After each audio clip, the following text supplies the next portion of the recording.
Thank you very much. We never tire of watching the video. It's like having gone on a wonderful vacation adventure for 16 days, and we enjoy it along with you. But we have time for some questions and answers, and I'll turn it back over to you, sir.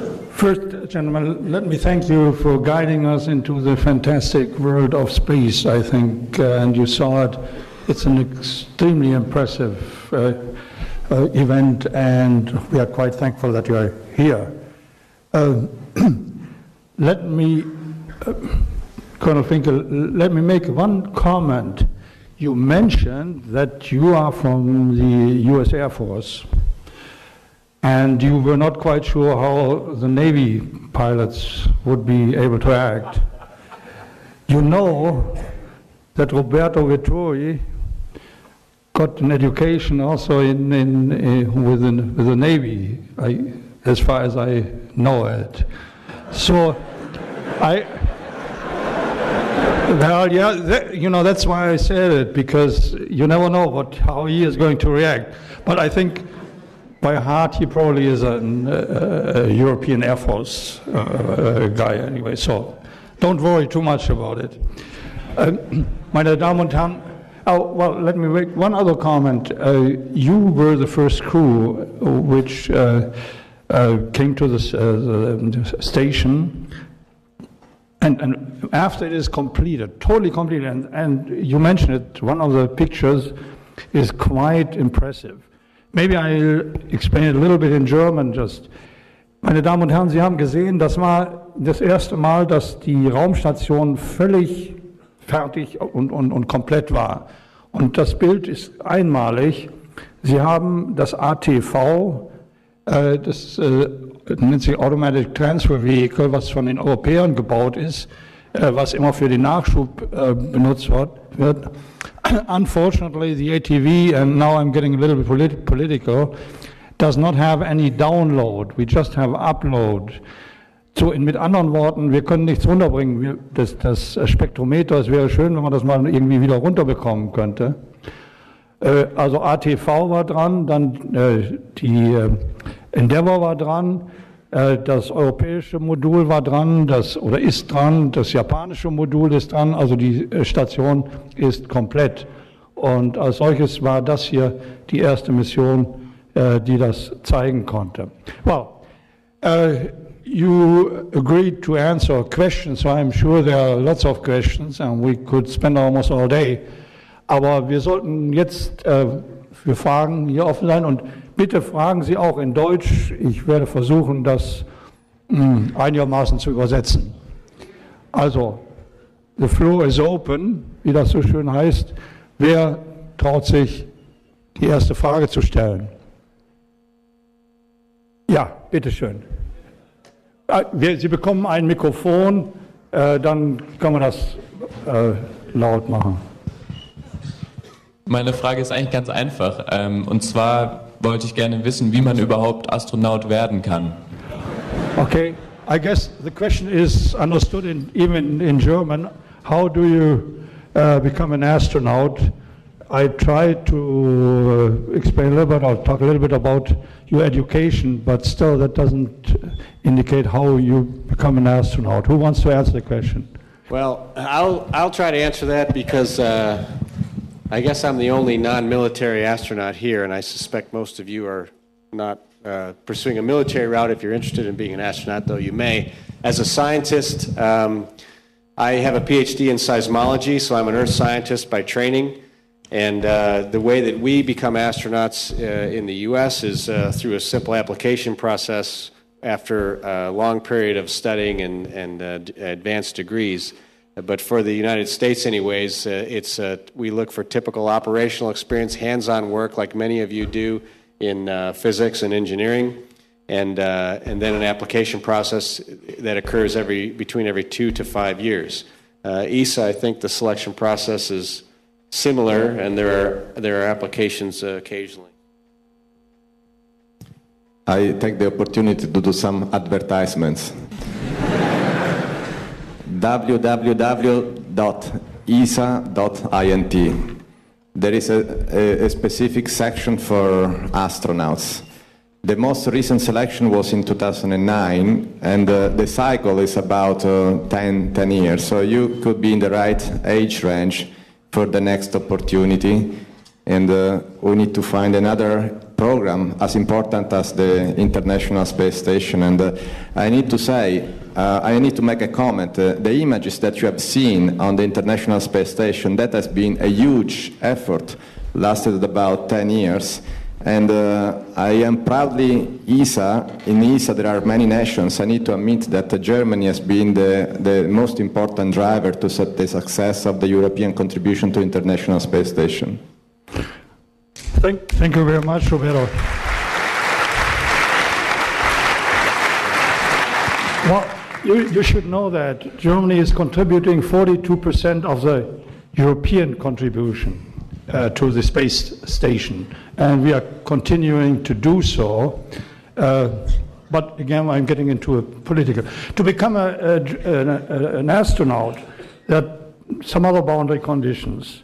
One, you have to be either, if you are a United States citizen, to be a Purdue, an MIT, Naval Postgraduate School, or Air Force Academy student. In Germany, you have to be a student of KIT.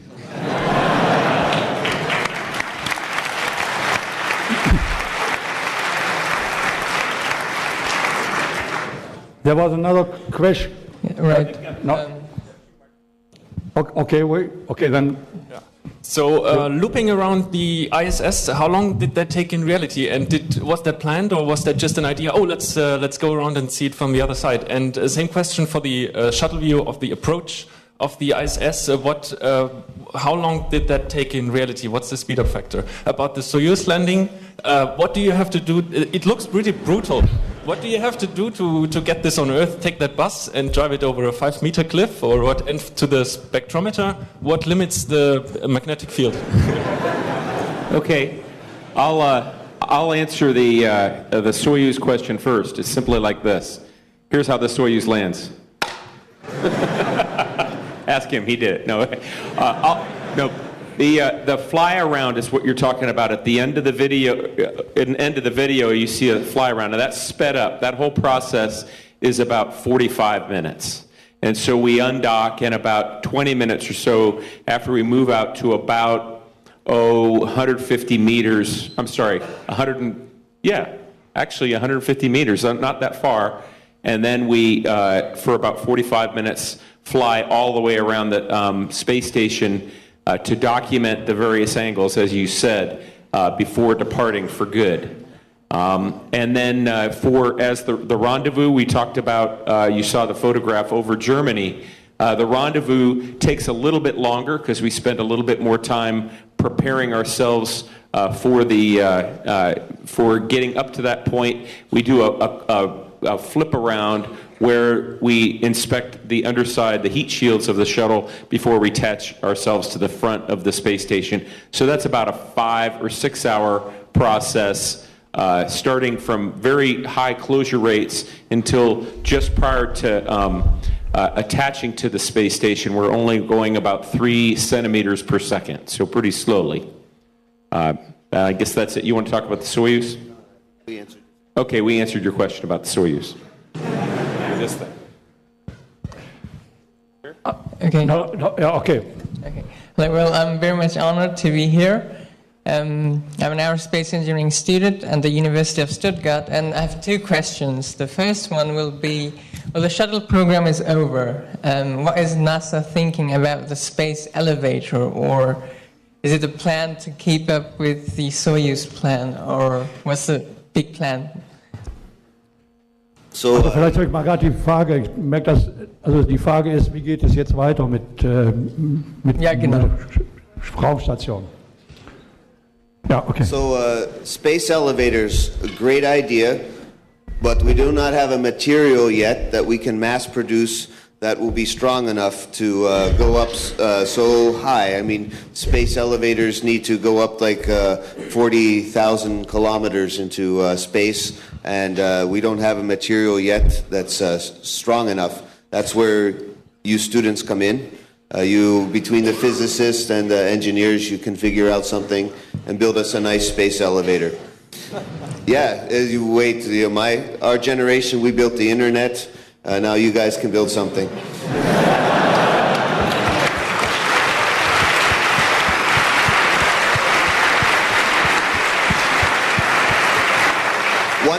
Another thing we need some help with is that we have stopped flying the space shuttle.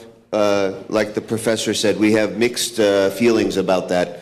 But one limitation of the space shuttle, there are very few that it has, but one of its main limitations, it can go only up 500 kilometers. And 500 kilometers is not all that far away. I know my colleagues and I would like to go explore even farther away. So to the moon, even just to high Earth orbit where the communication satellites are, to an asteroid. So we need a different space vehicle for that. Recently, NASA announced SLS, Space Launch System. We will take some parts from the space shuttle, some new engines also, along with some older ones, put them together in a new formation, and with the new SLS, we will be able to go very far away. This is exciting. However, we still need to get into low Earth orbit, and the last part of your question was, yes, we will continue flying Soyuz. Soyuz is a wonderful vehicle. Myself and Navy Colonel Vittori here, we both flew on Soyuz 2 times. It's a great vehicle. But in the meantime, American companies, not our national space program, not NASA, but our individual companies are building rockets that can take people into low Earth orbit. Part of it is tourism, part of it is NASA will buy some seats from them, we'll buy like a rental car, we will rent a spacecraft to go to the space station and come back. Just as we in the West have invented the airplane and now everybody can fly on an airplane, we're hoping to do the same thing with spacecraft and develop a new industry and more jobs and more excitement for people.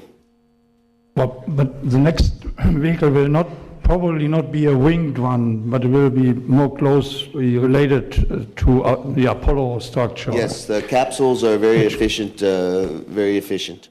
I have to admit, I'm not too happy about it, but well, you're it's the very way well. it is. KIT can develop their own also. Yeah. I can see these students are very smart. Right. We're trying to do that. Da war eine andere Frage. So this may be a somewhat personal question, but what did you guys do on your day off apart from floating around in zero gravity, which is fun, obviously?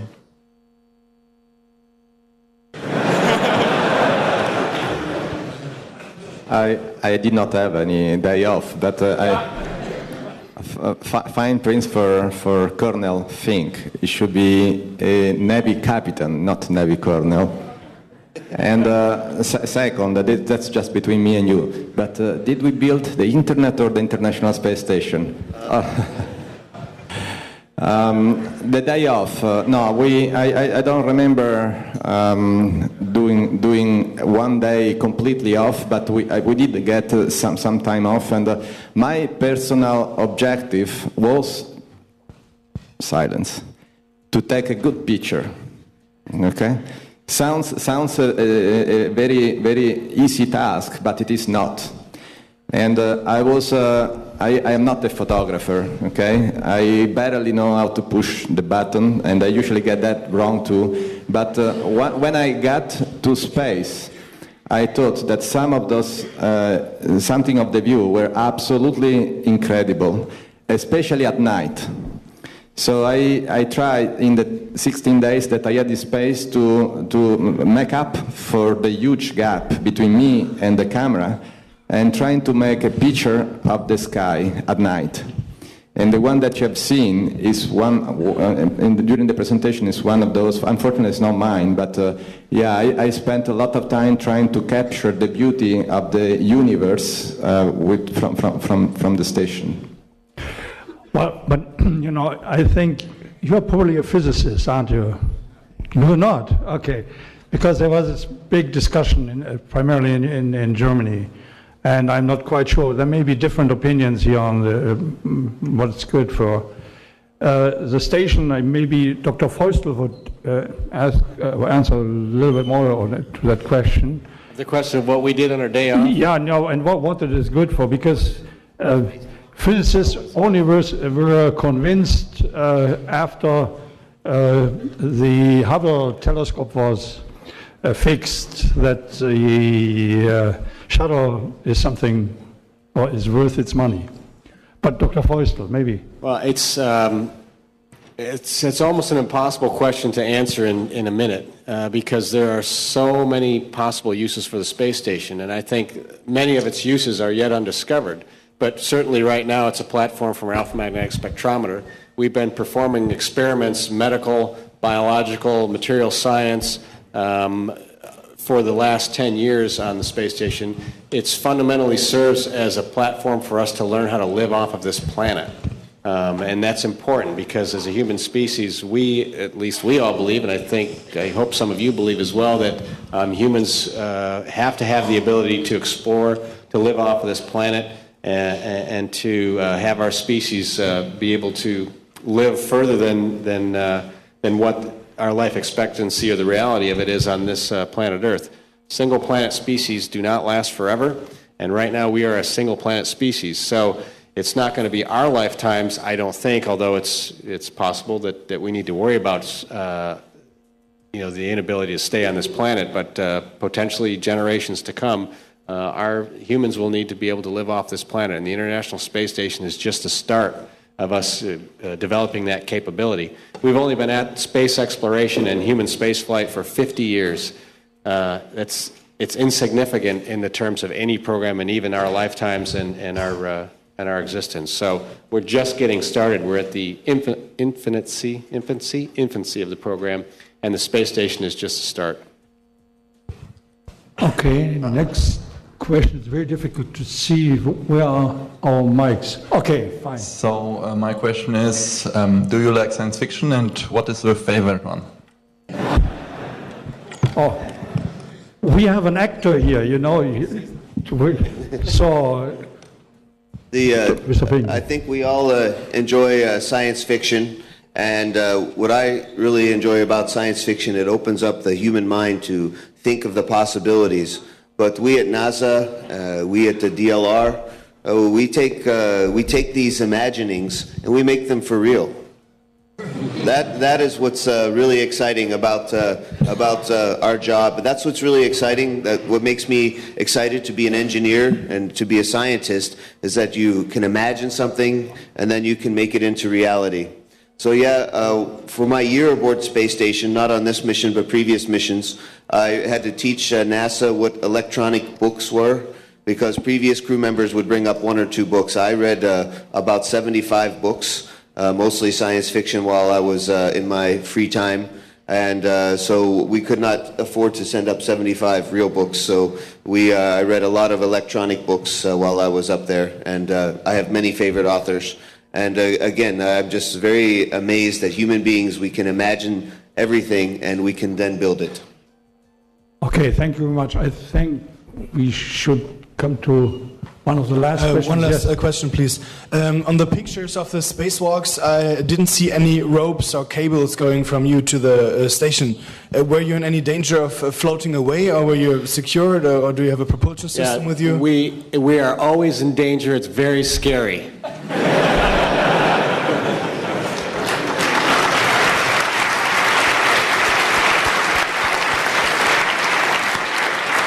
Okay, it's actually not that bad. There are metal cables that attach us to the space station, and they're very small. The cable diameter is probably about 3 millimeters, 2 to 3 millimeters, and that allows us to be permanently attached to the space station. I'm sure Mike's going to find a wonderful picture of it here somewhere. That's a cable reel. It's about 30 meters long. It's a retractable reel, so we always base that cable in one position, and that allows us to move out and back within the space station and always have an attachment.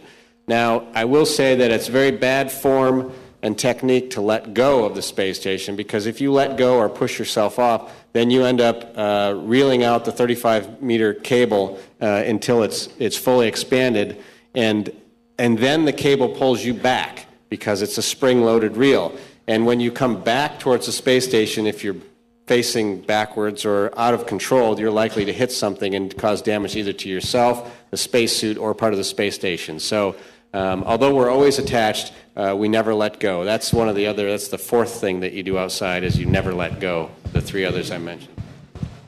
Okay, final question. Do you have already the microphone? Who has it? So we'll come back with the microphone, but let's first answer that question. Okay. Bitteschön. Okay, so my question is, there have been space tourists who paid millions and millions of dollars to go up to space, and I want to know if you personally believe that the experience of being in space and being weightless is worth so much money. Well, as a German friend of mine said the other day, it's worthless. I'm joking. He said it's worthless, but he meant it was priceless. And it's so funny how language, you can change some words. I was trying to tell a joke and I said, ich bin ein Schmerz, instead of ich mache ein Schmerz. So anyway, I was just joking. Scherz. Okay, there we go.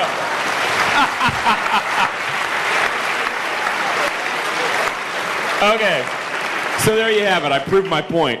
But now let's get back to the serious question.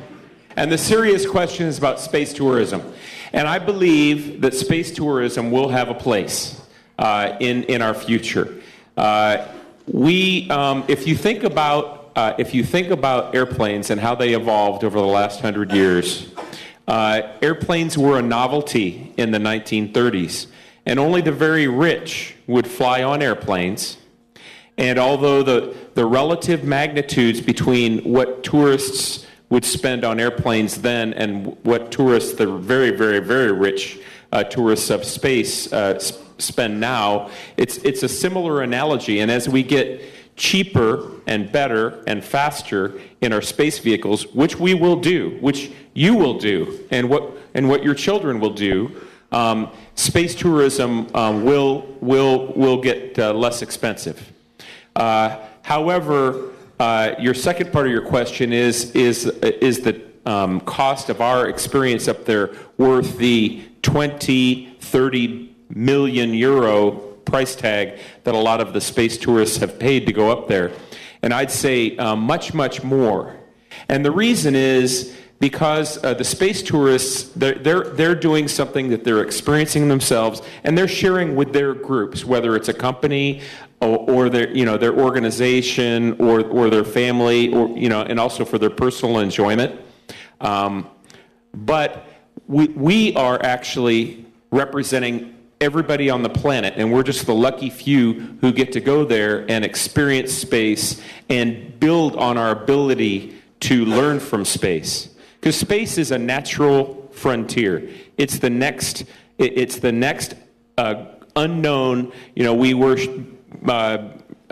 driving ships 200, 400, 600 years ago, discovering new lands. Now we fully have our lands on our planet discovered, and going out into space and learning those new things, that's the next natural frontier.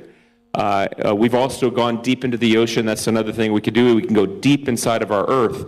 But it's natural. We're an exploring species, and we're going to go do that. And so every moment that we were in space was precious, priceless.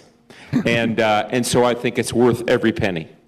Okay, we've got one final question. There was final question up there. Well, I was thinking after the launch, is your path accurate enough so that you arrive just in front of the space station without intervention? Or is it like you arrive in the general region in space and then you have to search? What you are talking about is transfer to the station, right? After the rendezvous. Yeah, Yes. to get to the International Space Station, there is a special phase of the flights that is called Rendezvous. So after launch, you get to about 200 kilometers, and then you adjust your orbit, and then you start an entire procedure that takes a few hours that will allow you to get progressively closer until the final part.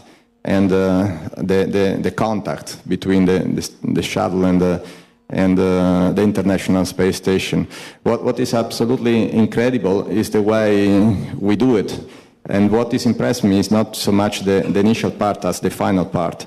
Those two objects are flying in a formation at 24,000 kilometers per hour, that is 8 kilometers per second, and they need to rejoin with a preciseness that is incredible. But I guess we have to close it off now with the questions. But one addition to that answer is, it took him almost a day or a day and a half. First, they went in the first orbit, and then there's a transfer orbit to the station. It takes about a day and a half, I guess, something like that. Meine Damen und Herren, ich muss leider die Fragen, das Frage- und Antwortspiel hier doch beenden. There are some mechanical engineering classes, and I don't want to jeopardize the success of the next astronaut. But we still have two short points here in our agenda, and one is to recognize our scientists here from Karlsruhe who have been active in the development and application of the spectrometer. And I turn over again to Mr. Johnson. All right, we've got two montages that we'd like to present. Melanie, if you could come up here, please. And Andrea. Hi. Andreas.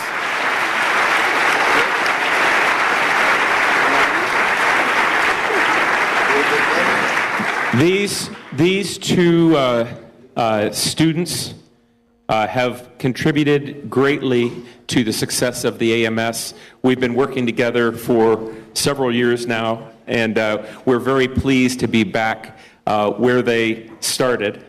And we have a montage with all of our signatures on it and a lot of representation from our mission, and we'd like to present them to you on behalf of the STS-134 crew.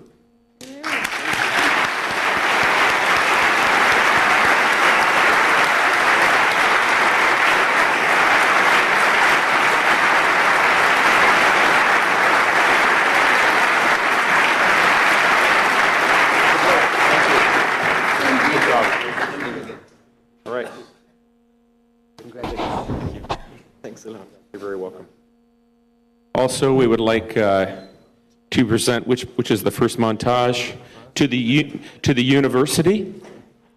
And Dr. Barnstead is gone, so Dr. DeBoer, if you would like to accept on behalf of the university.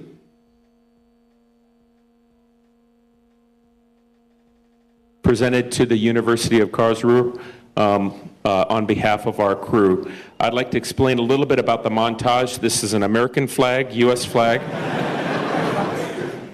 And this is a patch, and those two items traveled with us on our space shuttle, aboard our space shuttle. So they traveled about 10 million kilometers around the Earth over those 16 days. As well, we have that beautiful photograph taken by Mike Fink. We have a picture of the space station with the shuttle attached, that very rare photo that was taken by the Soyuz. We have a launch, we have a landing, and then you have a silly crew down here. So thank you very much.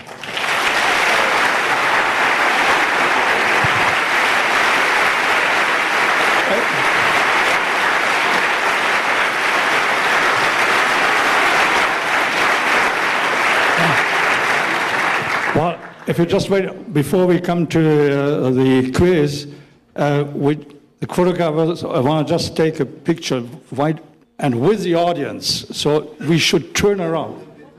Oh. Ein Moment, bitte. We have one more. So Professor Bidig, please come. And this is the same montage. He didn't know about it. That's why he was trying to progress in proper German fashion. But we have the same thing, the flown artifacts for all the great work that you've done at this university and in this community for our space program. Thank you.